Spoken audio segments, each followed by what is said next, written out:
Hi, I'm Samantha Murray, Hi, I'm Courtney Sembler. and this is CX Signals. This week on CX Signals, I'm sitting down with someone who has quite literally built the modern digital CS playbook from the inside out. Melissa VanPelt is the VP of Customer Success at Seismic, and over the last 10 years, she's helped scale that business from 10 million to over 400 million in ARR. Along the way, she's built and led community, customer education, advocacy, customer marketing, and digital CS, not as separate experiments, but as one unified operating model. In this conversation, we get into what it actually looks like to unify a digital and human-led CS motion under one roof, the data infrastructure that makes it possible, how trigger-based programs are changing what proactive engagement even means, and the cross-functional realities of making it all work when every team thinks they own the customer. And at one point, Melissa says something that really stuck with me, that every single customer is a learner and every interaction is a moment to educate and enable. It sounds so simple, but the implications for how you design your entire post-sale experience are massive. This one's a good one. Let's get into it. Melissa, I am so happy that you are here. Thanks for joining the show. Thank you so much for having me. I'm so happy to get a chance to sit down and chat with you. For sure. It's so funny that we only met at Pulse this year. I feel like I've known you forever. Obviously, you're good friends with many of my industry friends as well. So I've heard about you from Michelle.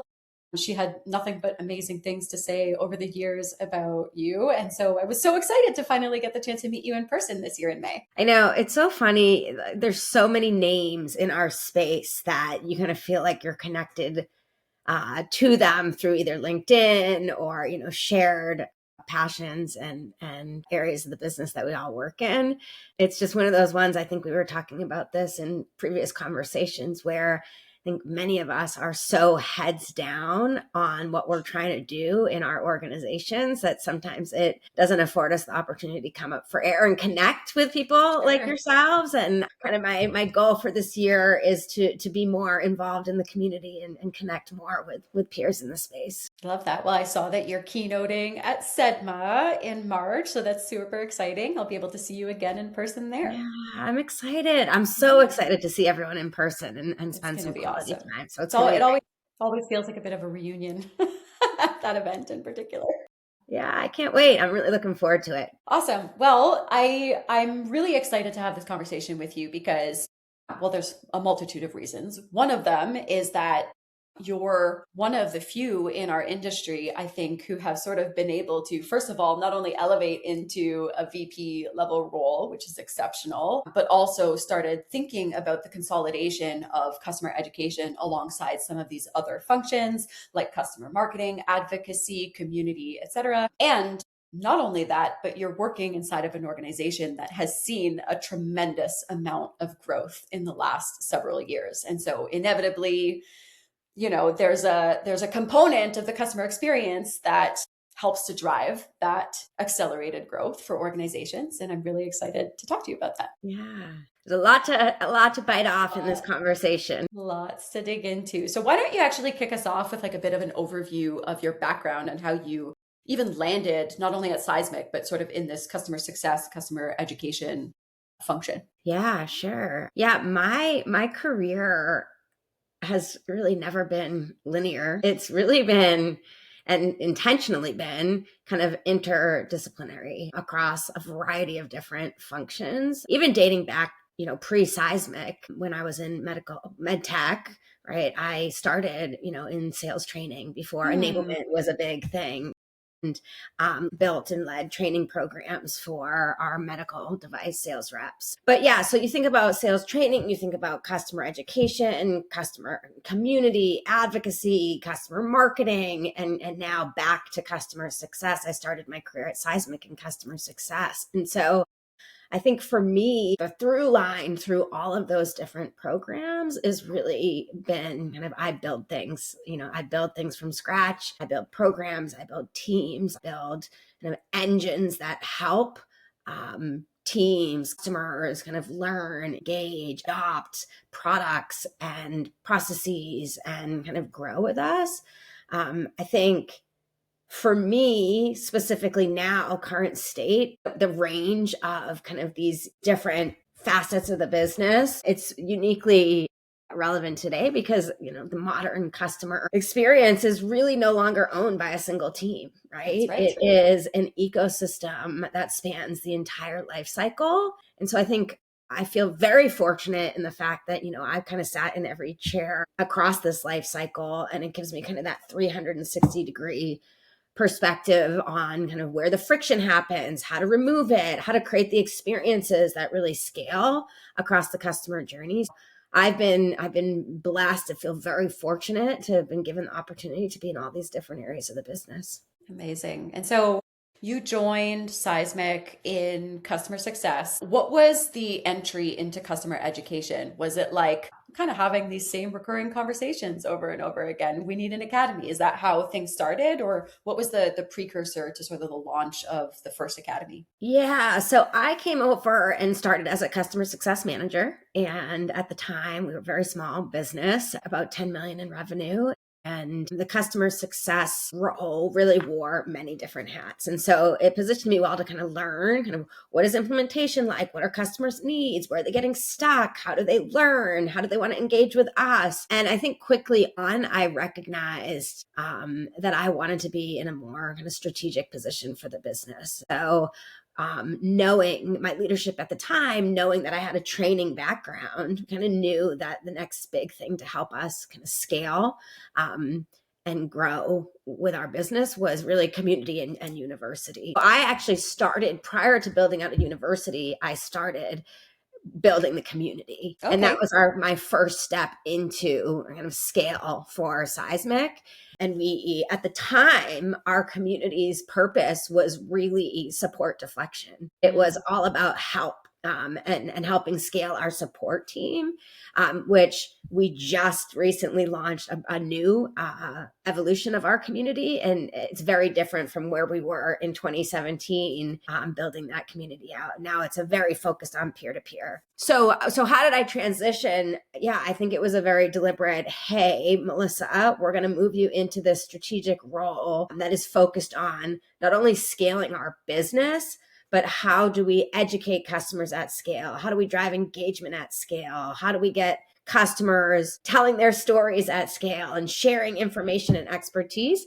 And that's really how my role started. And I've moved from kind of functional area to functional area over the last 10 years. And when you say you've moved from functional area to functional area, has it been more of like a shift from team to team or function to function, or like more of like a snowball effect of, hey, you guys are doing stuff over there that might be interesting to roll up into the work that we're already doing? Yeah, it was a pretty gradual increase of scope along the way. So I like to joke that every 18 months, my role changed and my scope increased, right? And so it was community, and then we add on university and community, and then we added on customer advocacy, and then we added on customer marketing. And then we are bringing all of those things back together now, or we have brought all those things back together now into customer success to lead our digital customer success and scaled customer success teams. Brilliant. And so now you're overseeing all of these functions under one single team. What would you say are some of the things that you picked up along the way across leading some of these like sort of siloed functions, or not siloed, but like independent functions? What have you picked up along the way in terms of like tips and tricks that have helped you really pull all of these functions together into one cohesive unit that's having a positive impact on the business? Yeah. I'll talk a little bit about kind of each one of them because they each have a little bit of a unique piece, right? So when I think about customer education and training, I think that really grounded me in kind of how adults learn, right? And simplifying like the complex ideas and into kind of these actionable framework or learning experiences for adults. I think in the SaaS world, product adoption doesn't just, happen because you tell customers to do something. Fortunately. Yeah. If only it was that easy. It really kind of it happens because you structure these experiences in a way that really empower, right? And drive their performance. Community, I think for me was really kind of our area. It's just really eye-opening to me on how powerful customer connection is, right?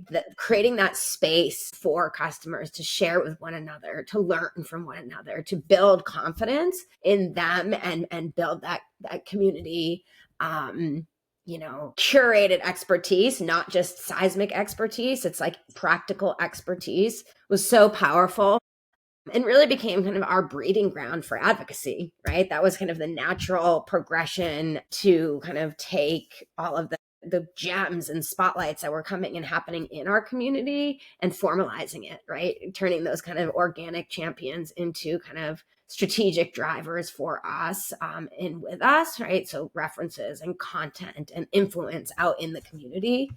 And then customer marketing, kind of that next natural progression, that was really for me where I was pushed to think about kind of data-driven life cycle thinking and strategy, and how communication and content and campaigns really influence adoption and expansion and retention at scale. So that was really, really helpful experience that I am like pulling through into digital customer success, that customer marketing. And then when you think about like coming back and bringing it all into customer success, I think for me, that is kind of really like one cohesive operating model, right? The ability to scale value across thousands of accounts without losing quality, and really being proactive and driving a discipline around digital as a scale function. So a lot of different areas. I learned a lot of different things. Very, very helpful inputs to my work now. And all of this was happening while Seismic was in like hyper growth mode too, which like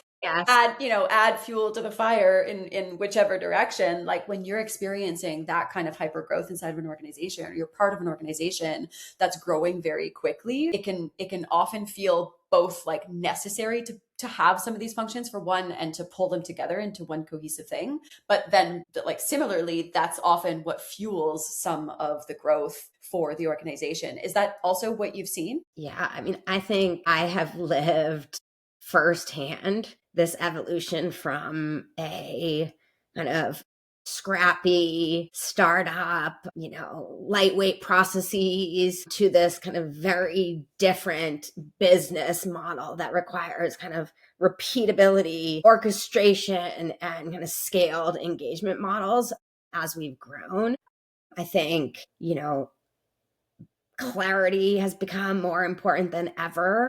I think operational urgency and customer centricity, as the bigger we've got, customer centricity becomes even more important as we try to scale. So yeah, I mean, I think that the hyper growth companies, what worked when we were a $10 million company no longer works when, you're a $500 million company. And so learning how to kind of adjust and flex and evolve is just so important. You mentioned customer centricity, and that's something that I think we toss around a lot as a term, but not every organization knows what it truly means. So what are some of the ways that you've structured both your team and that you work with cross-functional stakeholders internally to ensure that customers actually stay at the forefront of everything Seismic, from the product roadmap to the customer experience to, everything from A to Z? How do you think about that? Yeah, I think first of all,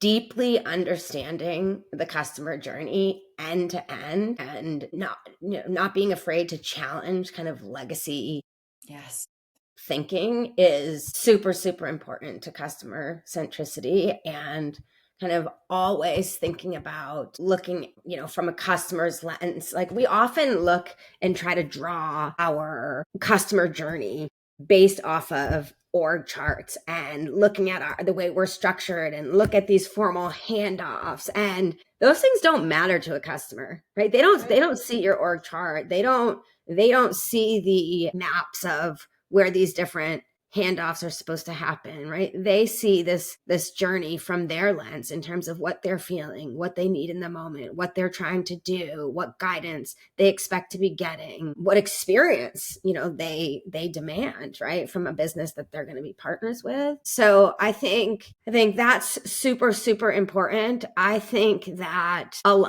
internal alignment is probably one of the most important things to creating a seamless customer journey, right? I think leaders who can kind of connect the dots across the entire customer journey and influence all the different teams that are interacting with customers across the entire journey in a way that is very positive and meaningful for our customers is super, super important. Like the department silos, I think really, really kill the customer journey. So, right, like the walls between customer success and customer marketing and even like the sales teams and the growth marketing team, like we've got to make sure that those walls are not so solid that it's blurred internally, right? And that all of these swim lanes are complementing or supplementing each other to really drive a positive customer experience. Because the customers will feel that inevitably. At Shopify, we used to call it shipping the org chart, right? It's like the customers know when we are disjointed internally because they're getting hit with a message that, one message on one channel and a different message on a different channel. And then we have, at one point we had I think 9 different instances of learning platforms that we had out there available to them in some form, microsites, and it's just like, how do they know which one to go to?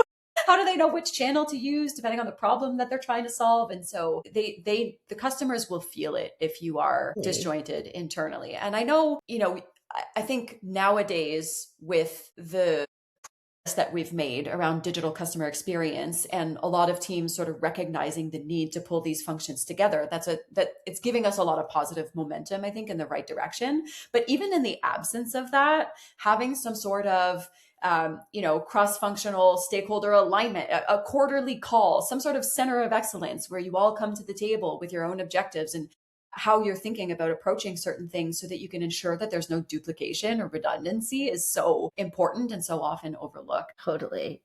I mean, I think, right, leaders need to design ecosystems, not departments. Yes. Right? Because customers don't differentiate these different departments. They simply experience our product and our people, right? And so I think creating those kind of seamless customer pathways that are really supported by data and content and human guidance when it matters is really, really important. So now you're in this space where you are sitting, so you're overseeing customer success.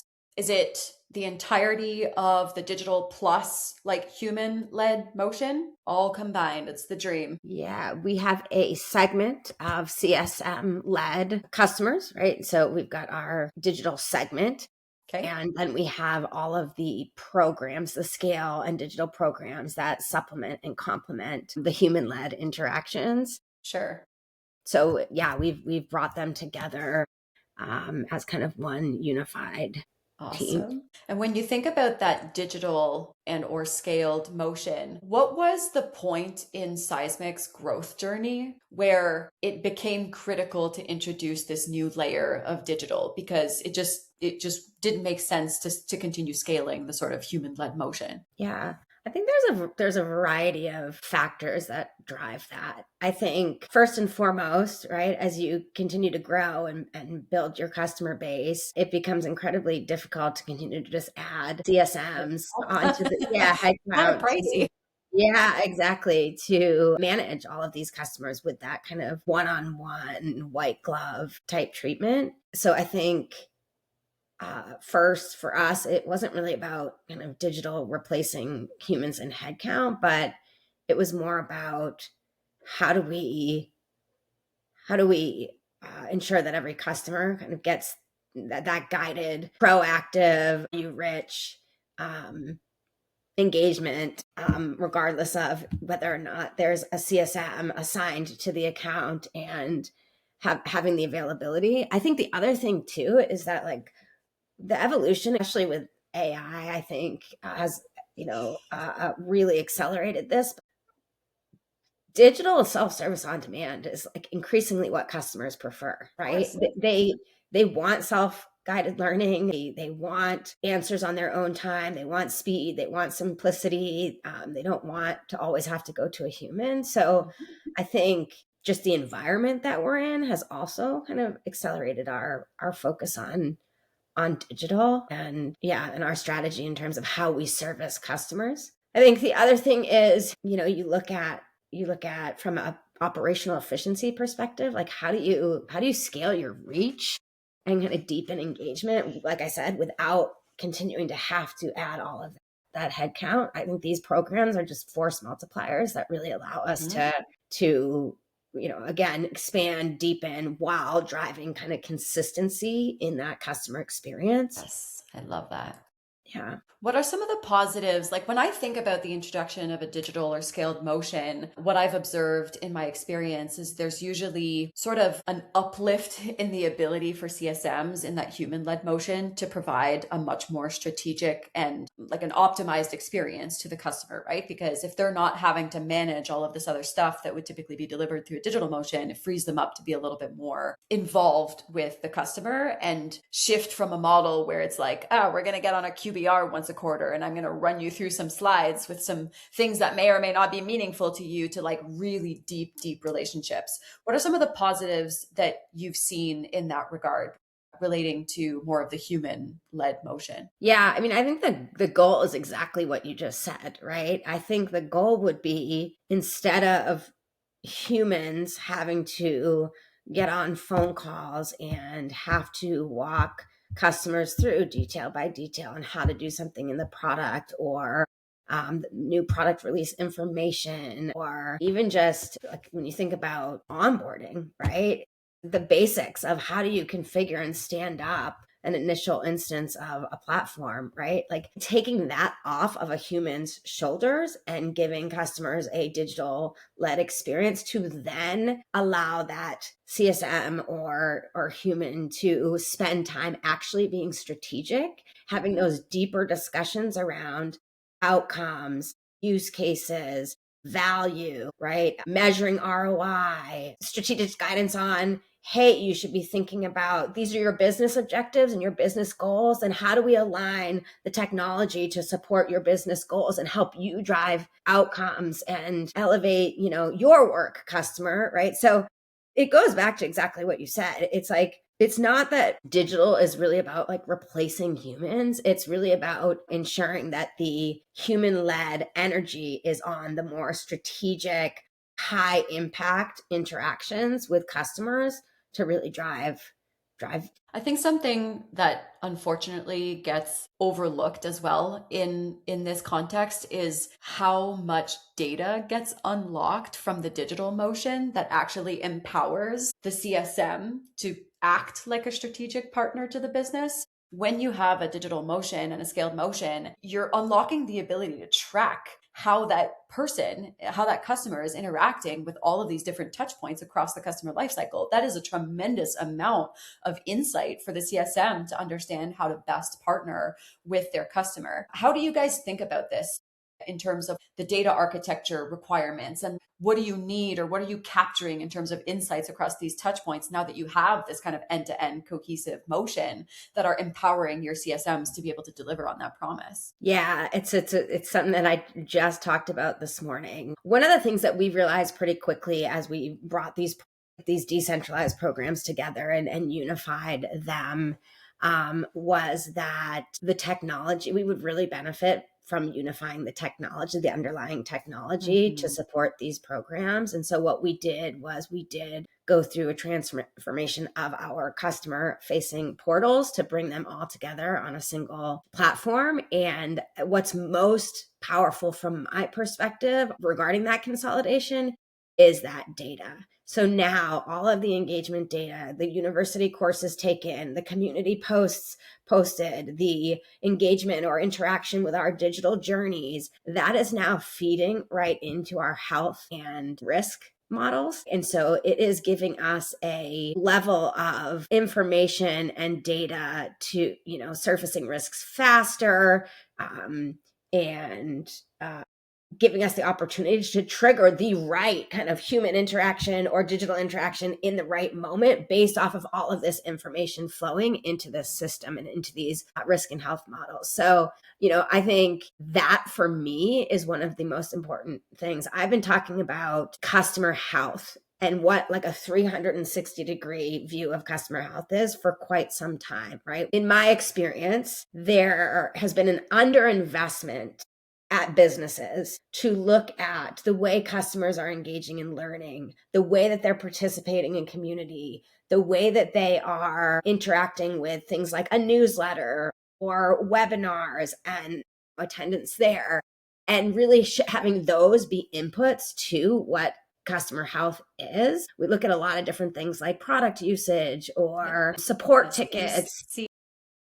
Right, exactly. But there's a lot of other signals that I think for a long time have gone unused or unnoticed and not paid attention to. And so for me, unifying on a single platform is going to be so, so powerful because it's going to feed our campaigns, right? Intervention campaigns or expansion campaigns, adoption campaigns, things like that to really continue to kind of this constant drip of engagement with our customers. I love that so much. Like so much of what you just shared resonates because it's always been I've shared this perspective for many years, and I feel like unfortunately there's a few reasons for this too, but the market has sort of lagged behind a little bit in their philosophy around this, and we're finally getting to a place where the technology is making some of this possible. AI obviously accelerating things tremendously, but acquisitions like Skilljar into Gainsight and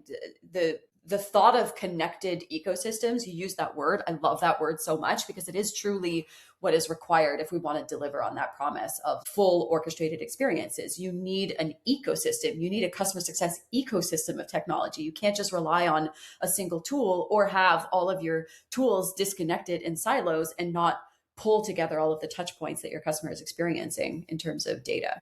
Totally agree. Yeah, I think we are moving in a very promising direction in terms of how businesses are now viewing all of these different, which have historically been kind of decentralized, but these ecosystems to support customers and the ways that customers are engaging and how that signals to the business on health and risk. I think what's interesting too, I'm curious to get your take on this, but I feel like there's a little bit more emphasis in the last year or two around obviously cost efficient growth being one thing, right? Like VC money dried up a little bit for a period of time. We've experienced a lot of layoffs. And so now we're all, we're in the era of cost efficient growth.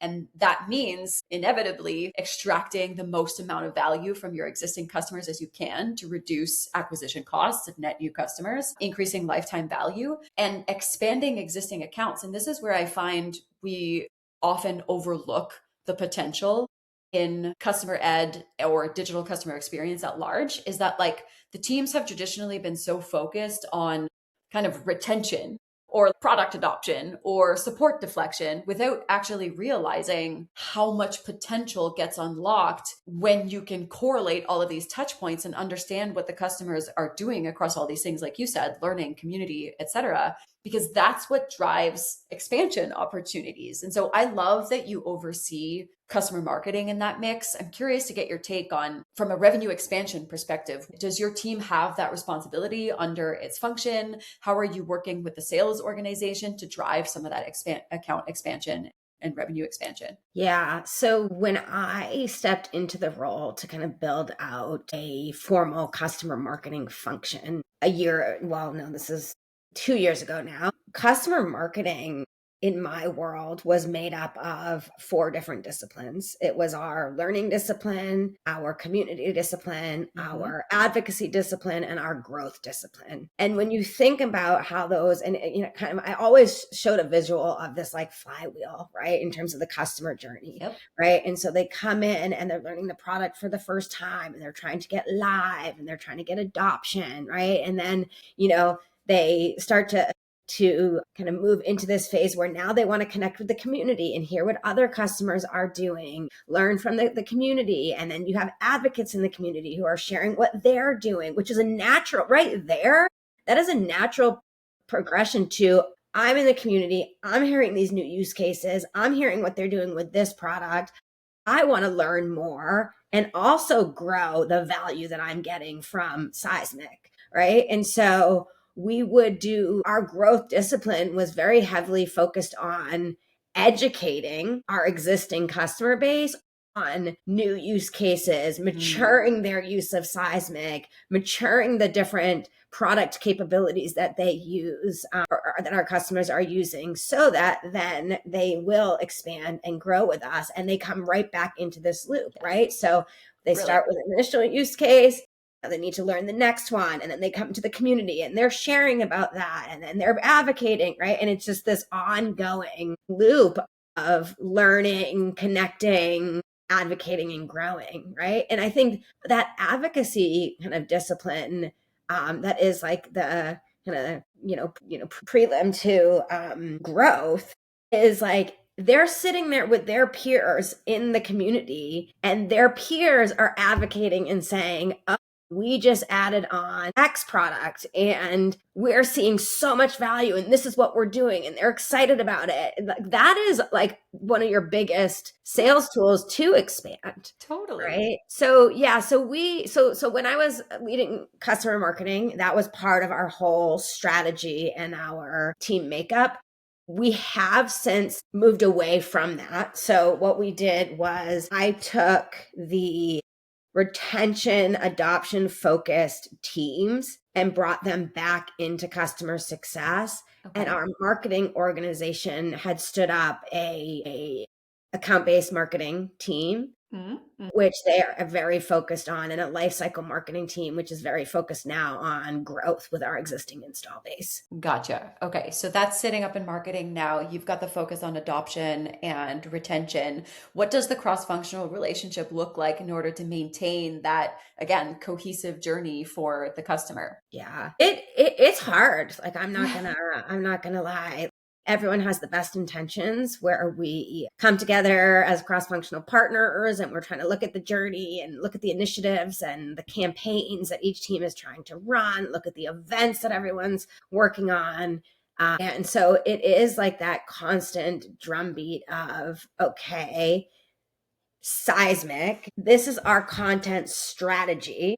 This overarching content strategy. These are the different stages of the journey or personas in the journey that each of these different teams support to contribute content to this journey, right? And every team has their kind of piece, like for us on the digital side, marketing knows we're very focused on product adoption to drive outcomes and retention. So we have our ongoing cadence of our webinars, our university course release that are all focused on that phase of the journey. They are kind of layering on top their campaigns around growth, right? And how are we going to grow existing customers? So it's really, we have a shared calendar. Everyone knows what everyone's working on. There's always things that sneak up, and the gotchas, like, I didn't know you were doing that, and you didn't know we were doing this. No. But, I think the goal from my perspective, which is so important, is to think of it like, what is the content strategy to support the entire customer journey? And what are the different channels that content is pushed through? And what are the different forms that content takes, right? Because I look at content in all different forms, right? Our webinars, our e-learning, our job aids, our campaigns, our, videos, website content. So I think that is like super critical to really tying all the teams together and drawing clarity on who's doing what and what are your business objectives that you're supporting. I think having that also perspective of content sort of being the foundation is critical and often a piece that ends up getting overlooked by teams. And that's why I think customer education or even the scaled motion or digital CX, if you've kind of brought some of those teams together. But learning and the content itself is the thing that powers the entire flywheel.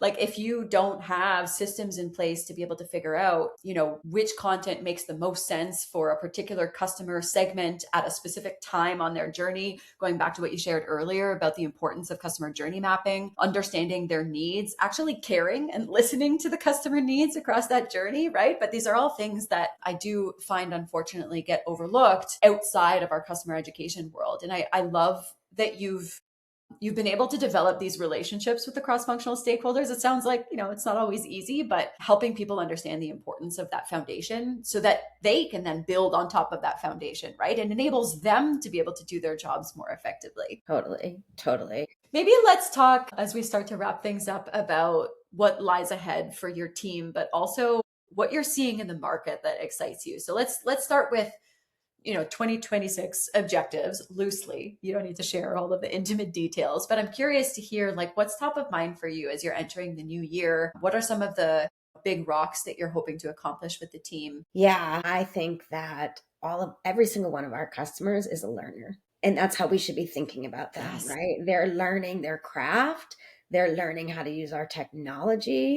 They're learning how to build strategies with technology, right? And so every opportunity that we have with a customer is a moment to educate and support and enable, right? Their performance. Education and learning is at the foundation of everything. And so when I think about a strong digital foundation and like where we go from here, to me, it's really kind of what does the education infrastructure look like or ecosystem, like I said before, and kind of what are these different automation engines that we are going to get firing to drive learning and campaigns across the customer lifecycle. I think that thinking about designing our orgs with kind of a lot of automation and AI at our fingertips is super exciting for me. I think, again, I don't see AI replacing our teams. I see it accelerating all of the things that we're trying to do, especially in the content space, right? And just giving us more manpower with the tools that we can use.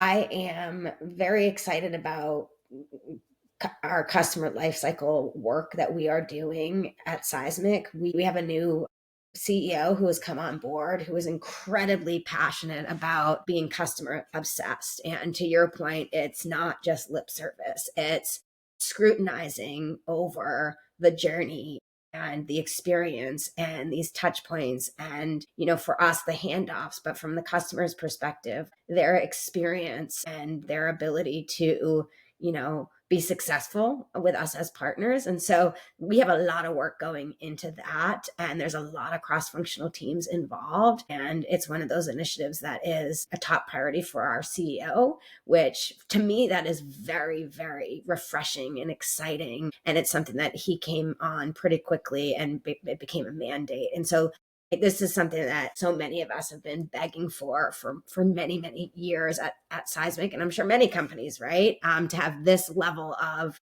investment on buy-in. That's amazing. Yeah, the customer journey. So I'm super, super excited about the customer journey work. I think that there is so much that we can do to overlay like a digital journey and digital resources and that like self-service on demand experience for customers and optimize it and improve it. So I'm just kind of laddering in all of our existing work into this overarching, we're calling it systems of customer obsession. And I love that. I love that so much. Yeah. And so laddering in all of our work that we've been working so hard on over the last year into this now, like organizationally wide effort is really exciting. Very exciting. I'm sure it's going to have a really positive impact on the customer experience as well. Is there any technology mixed in there that you're really excited about? Like any new tools that you're testing out or that are, showing promise that you think will be beneficial in your ability to achieve these goals? We are testing out a lot of new tools. We are looking at, as I mentioned, we have unified on Gainsight. So we do use SkillJar and Gainsight Community and Journey Orchestrator for our automated journeys. We are looking at several of their other products as well, because we do use Gainsight CS. And I think there's nothing more powerful than customer success having the visibility into how their customers are learning and engaging in other programs. So that's really exciting. And we are looking at a lot of new tools for content development. The team has been using and evolving the way that they work for speed and better quality. That's something that my customer education team is focused on. We're looking at what the experience is for virtual events. We have an incredibly engaged customer community. Our virtual events, we have, 300, 400, 500 people registering and showing up for every single monthly event that we do. So really want to up-level the experience there. And then I think for some of the digital onboarding work that we're doing, we're looking at a handful of tools as well. Awesome. I mean, there's a lot on the go. There's a lot we're no doing. shortage of things to do as you go in. Hopefully you're going to take a break before this all happens. Please tell me you have some vacation planned around the holidays. I think those companies that offer sabbaticals for employees that there you go. grinded it out for 10 plus years are smart.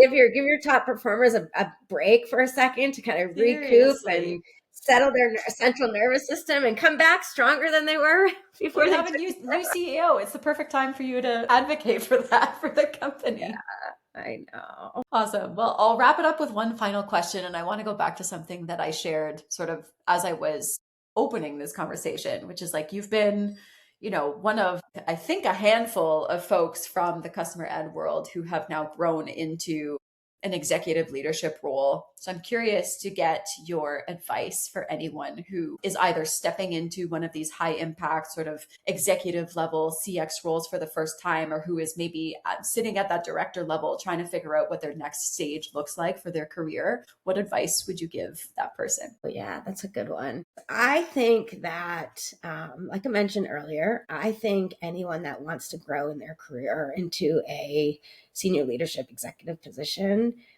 has got to understand the customer journey end to end, right? I think like, even if it's not in your world, your functional area, I think having a deep understanding on how all of the pieces fit together and connect, not from an internal lens, but also so yes, that's important, but also from a customer lens is very, very valuable. I think building relationships across the entire business as early and maintaining those relationships as frequently and as often as possible is critical for any leader. I think that any one of these functions is not going to win alone. It wins through total alignment across the organization. I think prioritizing clarity, accountability, and the customer's voice in every single decision that you make is definitely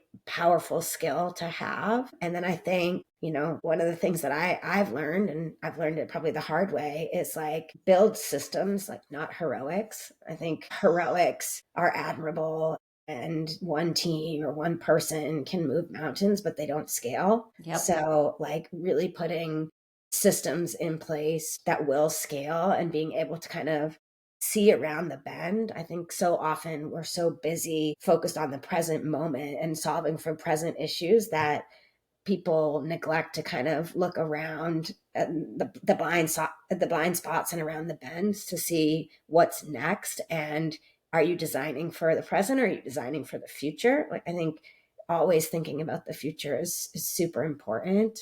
Someone once told me, I love this quote, sometimes being early is the same as being wrong. And what that means is you're seeing things down the road or around the bend that no one else can see. And so you might be dismissed at the time as wrong, but it's so important to if you do see something around the bend, to continuously beat that drum and have kind of your own plan or backup plan to support kind of what's coming next. I will always encourage people to don't inherit or be the status quo, challenge it, redesign it, rethink it. I think it's, one of the things that probably has gotten me far in my career is like I've never put myself in kind of one bucket. Like I'm constantly stretching, and even if I don't have the experience, I think years ago I mentioned something on Adam Rescue's podcast about like faking it till you make it. And it's not faking it that you have the experience or the knowledge or the expertise. It's really about having the confidence to like not know something or have familiarity in something and step into it and be uncomfortable and learn it. And if you know the business, learn the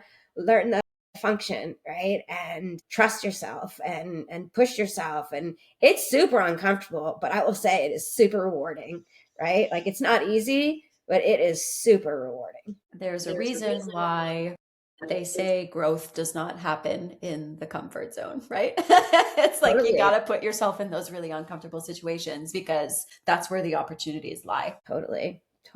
Love all of that. Such good advice. Thank you so much for spending an hour with me. This was so fun. Yeah, this was awesome. I hope it was helpful. I'm sure we can chat for hours on this stuff and dig into all the details. It always feels so short and sweet. Where can folks find you if they're interested in chatting with you? You're on LinkedIn. Yep, I am on LinkedIn. For anyone that has sent me messages on LinkedIn, I probably have 2,000 in my inbox, and I am not very good at following up, but I do actually love talking to people and I love connecting with people. I just have a very incredibly busy lifestyle, not only with work. I have 2 small children. I coach a competitive soccer team. And so I don't really spend a lot of time like scrolling. And how do you find all the time for that? Holy moly. It's impressive. Well, we will see you at SEDMA. So for anyone who's listening, come join us at SEDMA. You'll get to see Melissa's keynote presentation. Do you have a topic picked out yet? We're getting there. Okay. We're getting there. Yeah. Under wraps for now. All right. Well, thank you so much for joining me. Yeah. Thank you for having me. I really appreciate you reaching out and offering to kind of connect and share our experiences.